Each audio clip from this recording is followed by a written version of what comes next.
करीब 15 साल पुरानी बात है। 2010 डेट शायद 24 फरवरी 2010। ग्वालियर में एक इंटरनेशनल क्रिकेट स्टेडियम है, कैप्टन रूप सिंह क्रिकेट स्टेडियम। इत्तेफाक से 2 बार यहाँ मुझे मैच देखने का मौका भी मिला है। यहाँ काफ़ी सपाट पिच है, काफ़ी रन बनते हैं। ये वही क्रिकेट स्टेडियम है, कैप्टन रूप सिंह स्टेडियम ग्वालियर का, जिसमें 2010 24 फरवरी को हमारे मास्टर ब्लास्टर सचिन तेंदुलकर ने वनडे क्रिकेट का पहला दोहरा शतक यानी पहली डबल सेंचुरी बनाई थी 2010 में।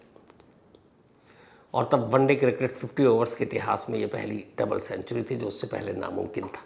बाद में हालांकि फिर वीरेंद्र सहवाग ने 1 से ज़्यादा बार बनाया।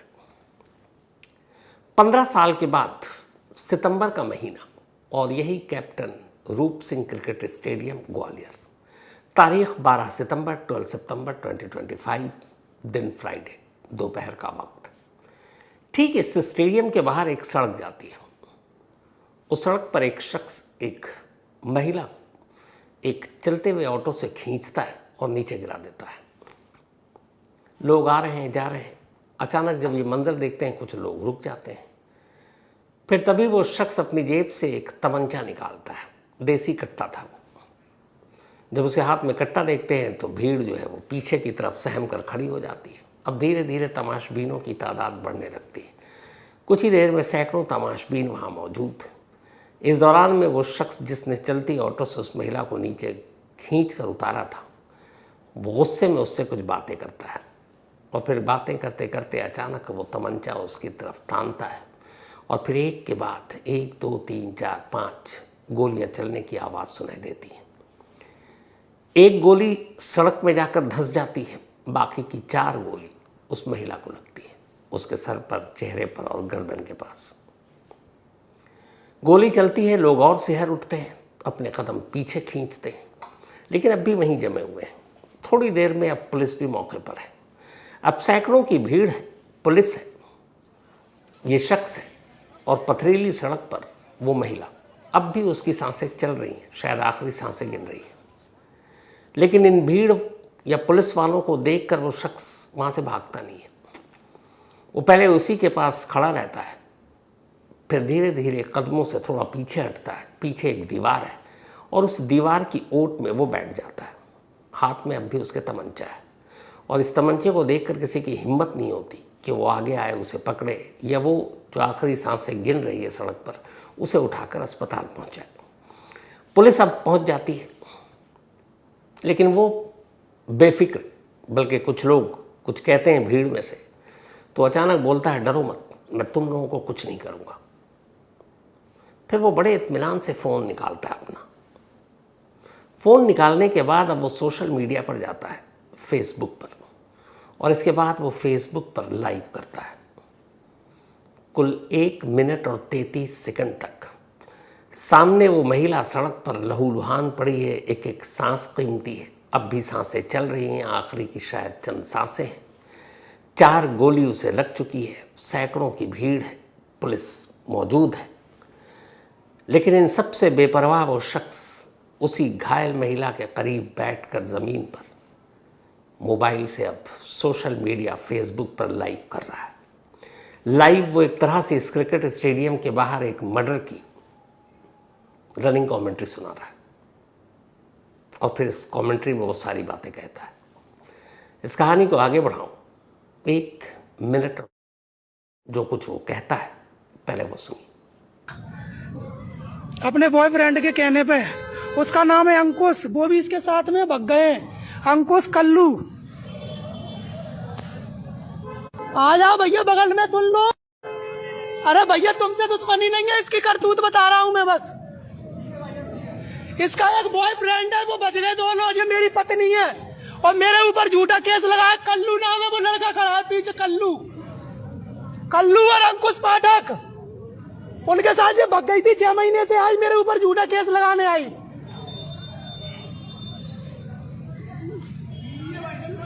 हाँ मेरी बीवी है भाई साहब, झूठा केस लगा दिया। कई लड़कों के साथ रुकी है, कई लड़कों के साथ होटल में। भाई साहब मैं अपने बच्चों की कसम खा रहा हूं, तुम लोगों से मैं कोई मैटर नहीं है।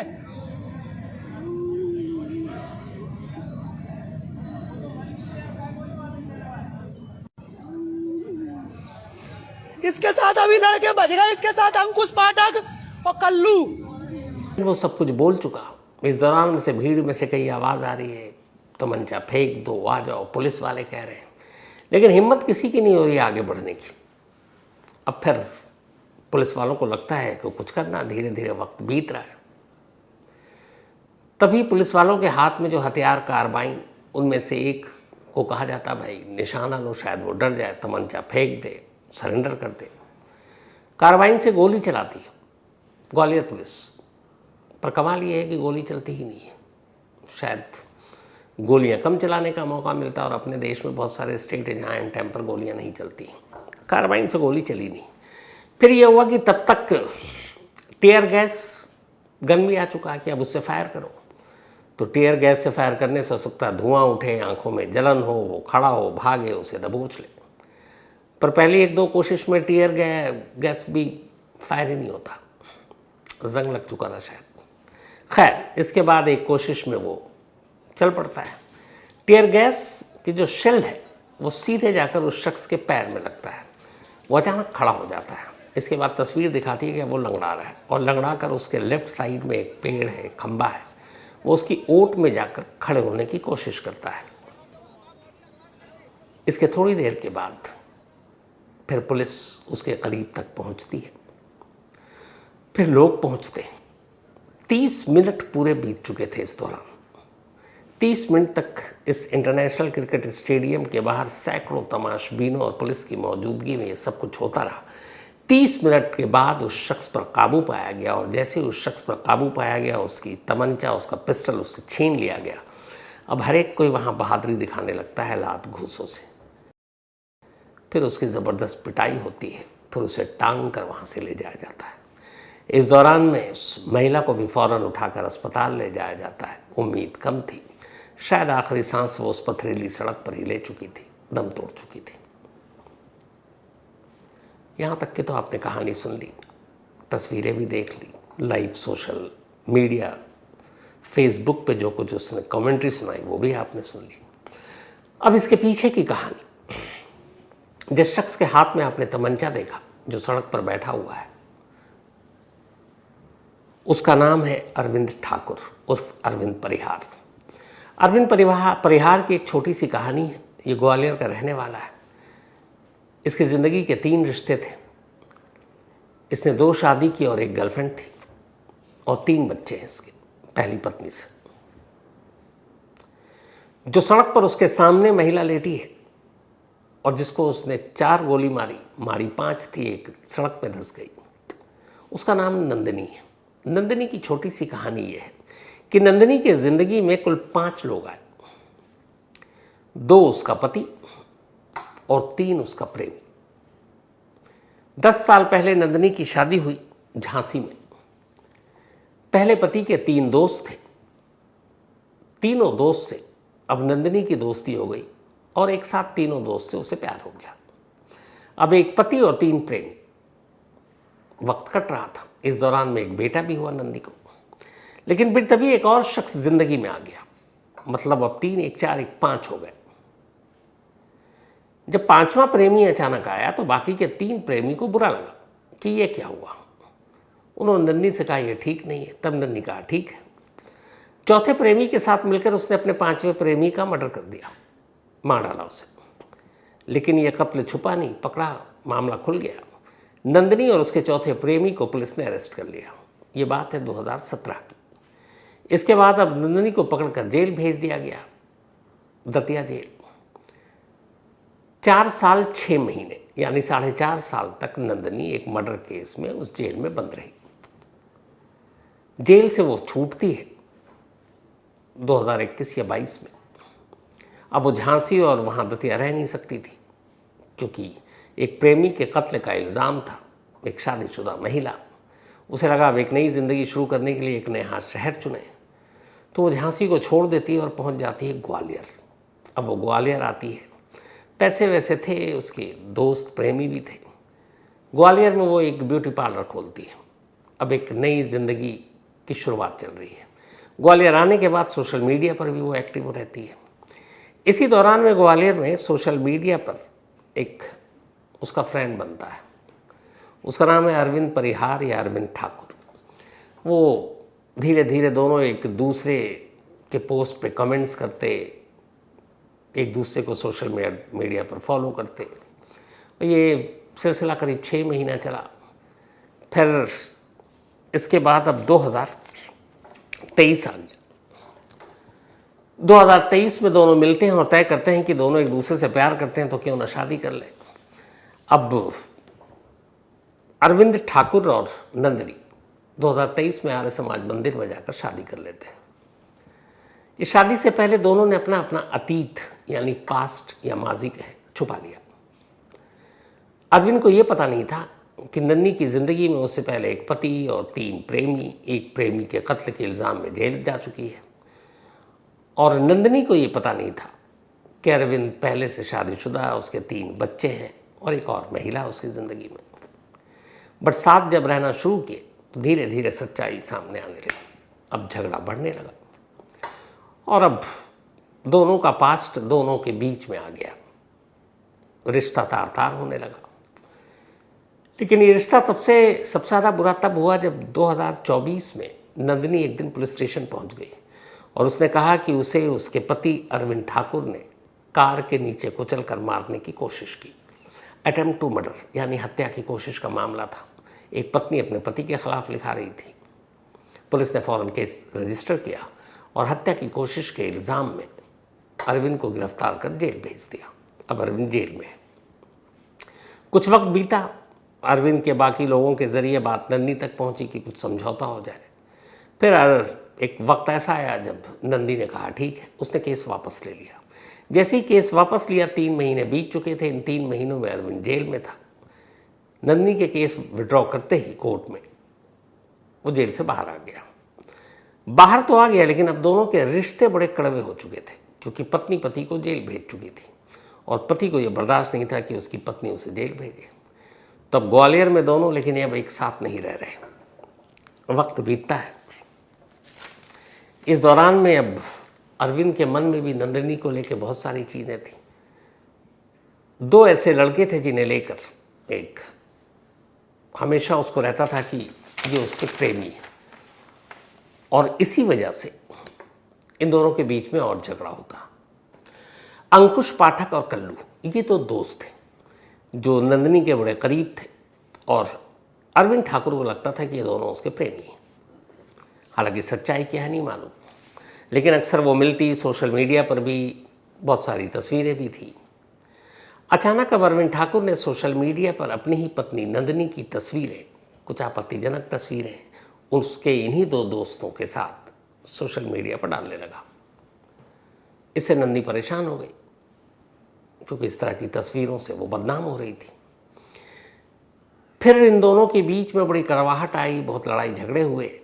आखिर में लास्ट 9 सितंबर को नंदिनी पुलिस स्टेशन पहुंचती है और वहां जाकर अपने ही पति अरविंद के खिलाफ ये शिकायत करती है कि वो सोशल मीडिया पर उसे बदनाम करने की कोशिश कर रहा है। उसने उसे मारने की भी कोशिश की थी।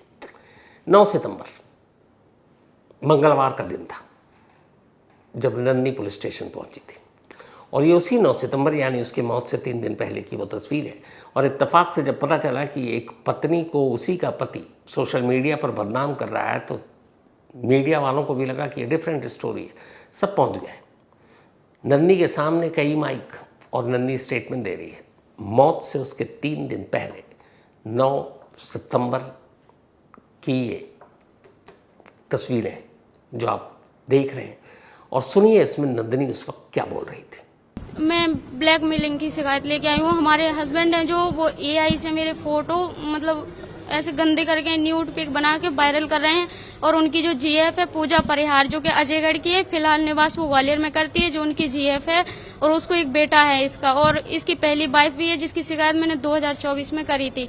उसके बाद जैसे हम थाने से बाहर निकले तो गाड़ी चढ़ा दी थी अरविंद ने मेरे ऊपर। फिर उसके बाद अभी वो जेल से निकल आया तो अभी पोस्ट पे पोस्ट करते जा रहा है, और मतलब हमारे गांव वालों को मतलब आपत्ति, ऐसे मतलब बहुत गंदा गंदा लिख रहा है कि ना तुम राजीनामा कर लो, मेरे साथ रह लो, राजीनामा कर लो, और वो मैं नहीं करना चाहती और ना मैं रहना चाहती। जो गाड़ी चढ़ाई थी उन्होंने मेरे ऊपर, उसका राजीनामे का दबाव डाल रहा है। हाँ, क्या नाम है पूरा? अरविंद परिहार, 2023 में। वीडियो वायरल किया गया था आपके द्वारा गंदगी फैलाने की। हाँ, वो वीडियो मैं बता रही हूँ, मैं एमपी में भी नहीं थी, मैं छत्तीसगढ़ में थी उस समय। मेरा झगड़ा हुआ था तो इन्होंने बोला था कि मैं अब पूजा परिहार से कभी नहीं मिलूंगा। तो मैंने कहा तुम, मतलब मेरे मुंह से ऐसा निकल गया तो कि तुम गू खाने लगे हो, मैं नहीं रहूंगी तुम्हारे साथ। तो इनने थोड़ी देर बाद वो वीडियो मुझे खुद से सेंड किया था और ये बोला था कि बाबू मैं सुधर गया हूँ, जिसका मैसेज मेरे पास अभी भी है और मेरे पास वो फोटोज वीडियो सारे हैं। हाँ, मानसिक तौर। और मेरी जो मतलब भाभी हैं, मतलब हमारे टच में, तो वो हमारा सपोर्ट करती हैं। उनके 2 बच्चे हैं बड़े बड़े, वो कंपनी में जॉब करते हैं। तो उनकी लड़की के लिए ऐसे लिखते हैं ये धंधा करती है, और मेरे लिए भी, उनकी मम्मी के लिए भी, मतलब जो जो मतलब मेरे सपोर्ट में खड़ा हो रहा है उन सबको ऐसे ही बोल रहा है। मैंने आर्य समाज से शादी की थी। हाँ, लेकिन उन्होंने बताया नहीं था। और इसकी शिकायत मैंने सिरोल थाने में 2024 को जैसे ही पता चला था तो करी थी। हाँ, करिए। वो ये बोल रहे हैं कि सिरोल थाने आप चली जाओ और कंप्लेन कर देना, वो कर लेंगे। जबकि हम पहले भी गए थे, आवेदन दे के निकले थे, तो हमारी जानहानि हुई थी, हमें बहुत ज्यादा नुकसान हुआ था। तो नंदिनी ने इस प्रेस कॉन्फ्रेंस में या मीडिया के सामने सारी बातें रखी। उसने ये भी कहा कि मारने की कोशिश की थी, बदनाम करने की कोशिश हो रही है। 3 दिन बीत जाता है। 3 दिन के बाद 12 सितंबर की तारीख, फ्राइडे का दिन, नंदिनी एक बार फिर अपने उन्हीं 2 दोस्तों के साथ, जिन पर अरविंद को शक था कि ये दोनों उसके प्रेमी हैं, अब साइबर सेल के दफ्तर पहुंचती है ग्वालियर में, अपने ही पति अरविंद के खिलाफ कंप्लेन या एफआईआर लिखाने के लिए। इत्तेफाक से ये बात अरविंद को पता थी। नंदिनी अपने दोनों दोस्तों के साथ साइबर सेल के दफ्तर जाती है, वहाँ कंप्लेंट लिखाती है, फिर बाहर निकलती है, एक ऑटो पर बैठती है। उस ऑटो पर नंदिनी और उसके वही दोनों दोस्त और साथ में 2 और मुसाफिर थे जिन्हें स्टेशन जाना था। अरविंद लगातार इन लोगों का पीछा कर रहा था। जैसे ही ये ऑटो कैप्टन रूप सिंह स्टेडियम की तरफ मुड़ा, अरविंद पीछे पीछे, उसने अचानक हाथ पकड़ने की कोशिश की उसके दोस्तों की, लेकिन किनारे में थी नंदिनी।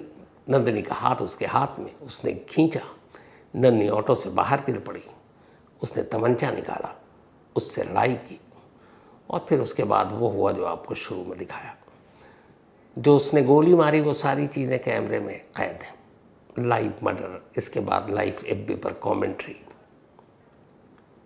फिर उसे पकड़ा गया।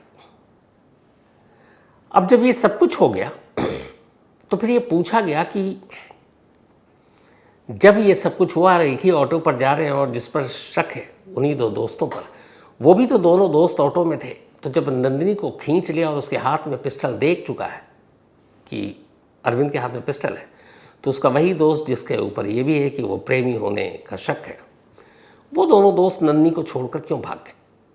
वो ऑटो से वो भी उतर सकते थे, अपने दोस्त को बचा सकते थे। तो इस पर नंदिनी के उसी दोस्त ने, जिसका नाम अंकुश पाठक है, बाद में अपनी सफाई दी। क्या कुछ कहा उसको भी सुन लीजिए। हम एसपी ऑफिस साइबर क्राइम में आवेदन दे के आ रहे थे, क्योंकि अरविंद परिहार है जो झूठी पोस्ट कर रहा था। तो जैसे ही हम लौट रहे थे तो उसने हमें देख लिया, तो ऑटो में हम लोग बैठ रखे थे, तो ऑटो के पीछे आया। तो ऑटो के पीछे आते आते क्या हुआ, हमने भैया को बोला आप ऑटो मत रुको, आप चलो। तो उन्होंने दूसरी जगह ऑटो मोड़ दी, ये अपना रूप सिंह स्टेडियम के साइड। तो वो एक ऑटो से और पीछे आया, तो ऑटो जब एक साथ में जब आई तो हमारी ऑटो में उनको हाथ पकड़ के गिरा लिया। और तो उसके डर की वजह से ऑटो वाले ने, मैं ऑटो में बैठा था तो ऑटो वाला तेजी में निकल गया और सारे लड़के भाग गए थे। तो मैं बच गया, उसने मुझ पर फायरिंग करने की कोशिश की थी। मेरा फ्रेंड था साथ में, और 2 लड़के भी थे जो स्टेशन जा रहे थे, अलग बैठे हुए। मेरा फ्रेंड था वो उसका नंदलाल पांचा। मैं जे हरियाणा रहता हूँ, जॉब करता हूँ हरियाणा में। जी, हम भाभी मानते थे। हाँ, फैमिली रहती थी, हमारी फैमिली के साथ रहते थे। वो बैग में लेके आया था, बैग में लेके आया था, बैग में लेके आया था। जब उसने ऑटो जब एक साथ में लगी तो उसने निकाल लिया था। तो हाँ हाँ, मेरे सामने मारी। उसने कम से कम 5 से 6 राउंड फायर किए। मैं ऑटो में बैठा रह गया तो वो नीचे गिरा लिया था। तो उसने फायरिंग की, उसके बाद वो ऑटो वाले भैया कहीं नहीं रुके, ना मेरे को उतरने दिया ना कुछ किया। नहीं नहीं नहीं, वो तो ये कह रहा था तू तो रुक, मैं बता रहा हूँ तुझे। नहीं नहीं नहीं, वो हाँ पहले धमकाता था उनको। उससे पहले उनके बाद डेली कॉल करता था वो, बट वो उठाते नहीं थे कि मैं तुझे मार दूंगा, ये कर दूंगा, वो कर दूंगा, लेकिन वो कॉल नहीं उठाते थे। तो इसके हिसाब से जब नन्नी को खींचकर अरविंद ने नीचे उतार लिया तो तमंचा देखकर ऑटो वाला डर गया और वो भगा गया, इसलिए दोनों भाग लिए। लेकिन आगे जाकर भी उतर सकते थे, लेकिन इसकी कोई सफाई नहीं। खैर, तमंचा या पिस्टल देखकर किसी की भी हालत खराब हो सकती है। अब इस कहानी का सबसे अफसोसनाक पहलू यह है कि नन्नी मर चुकी है। अरविंद को पुलिस ने अरेस्ट कर लिया, पोस्टमार्टम हुआ, अब लाश घर वालों को सौंपी जानी है। लेकिन पति तो ऑलरेडी पुलिस की कस्टडी में है। आर्य समाज मंदिर में दोनों ने शादी की, दोनों के परिवार वाले इनसे नाराज। पहला पति अब लाश क्यों ले? अब लाश नन्नी की उसके माँ बाप ही ले सकते हैं। पिता ने साफ मना कर दिया। अब पुलिस के सामने दिक्कत ये कि एक कत्ल हुआ है, पोस्टमार्टम हो चुका, परिवार है, रिश्तेदार है, लाश कोई लेने को तैयार नहीं। तभी इसी बीच में इन्हीं दो दोस्तों ने ये कहा कि आप कोई नहीं ले रहा, आप हमें ही दे दीजिए। अब पुलिस के सामने कानूनी दिक्कत ये कि चूंकि वो रिश्तेदार हैं नहीं सीधे तौर पर, तो आप किसी भी दोस्त या ऐसे लोगों को हवाले लाश नहीं कर सकते, सौंप सकते। तो पुलिस कानूनन उन्हें लाश नहीं सौंप सकती थी। खैर, फिर नन्नी के घर वालों को मनाया गया, उसके पिता को समझाया गया और आखिर में यह मसला यूं हल हुआ कि नन्नी के पिता आए और उन्होंने लाश लेने की अपनी हामी भर दी और फिर नन्नी का अंतिम संस्कार हो गया। तो ये थी वो कहानी, एक इंटरनेशनल क्रिकेट स्टेडियम जिसकी एक कहानी 2010 की थी, और उसी स्टेडियम के बाहर एक कहानी जिसमें अपनी ही बीवी का कत्ल करने के बाद उसी स्टेडियम की दीवार के किनारे बैठकर वो उस कत्ल की लाइव कमेंट्री कर रहा है। क्या कुछ होता है। खैर, इस कहानी में फ़िलहाल इतना ही, लेकिन कहानी ख़त्म करूं उससे पहले वही अपना सिलसिला। जानवी रावल, इनका बर्थडे है, तो हैप्पी बर्थडे जानवी। और ये भेजा है अभिषेक मिश्रा ने। इसके अलावा मायशा, इनका भी आज बर्थडे है, तो हैप्पी बर्थडे मायशा। और ये नायदा नासिर एंड नासिर अंसारी, इन दोनों की बेटियां हैं मायशा। राजीव कुमार, इनका भी आज जन्मदिन है, तो हैप्पी बर्थडे राजीव। भेजा है नेहा कुमारी ने। अदनान खान, इनका भी आज जन्मदिन, तो हैप्पी बर्थडे अदनान। भेजा रूबी खान ने है। मृत्युंजय कुमार, इनका भी आज बर्थडे है, हैप्पी बर्थडे मृत्युंजय भाई। भेजा अनिल कुमार ने है। शिवम कृष्ण, इनका भी आज बर्थडे है, तो हैप्पी बर्थडे शिवम। और भेजा अनिरुद्ध ने है। इसके अलावा नवजोत सिंह, इनका भी आज जन्मदिन, तो हैप्पी बर्थडे नवजोत जी। और ये भेजा है अखिल किशोर ने। तो इसके साथ ही कहानी में आज इतना ही। बाकी कल तो आपने मैच देखा ही होगा, संडे था, वन साइडेड मैच। आजकल जितने भी मैच हो रहे हैं ऐसा लगता है इंडिया पाकिस्तान का पुराना वाला रहा नहीं, तो वन साइडेड मैच, और बड़ी आसानी से हम जीत गए। हालांकि पिछले 2-3 दिनों से यही चल रहा है कि मैच देखा जाए, नहीं देखा जाए, बैकआउट होना चाहिए, नहीं होना चाहिए। अब सरकार का फैसला है, बीसीसीआई को मैच करवाना था, मैच हुआ, पर इंडिया जीती, ये अच्छी बात थी, वन साइडेड। खैर, कहानी में आज इतना ही। अब आपसे मुलाकात होगी कल रात 9 बजे किसी नई कहानी के साथ। तो तब तक अपना और अपनों का ख्याल रखिएगा। Thank you very much.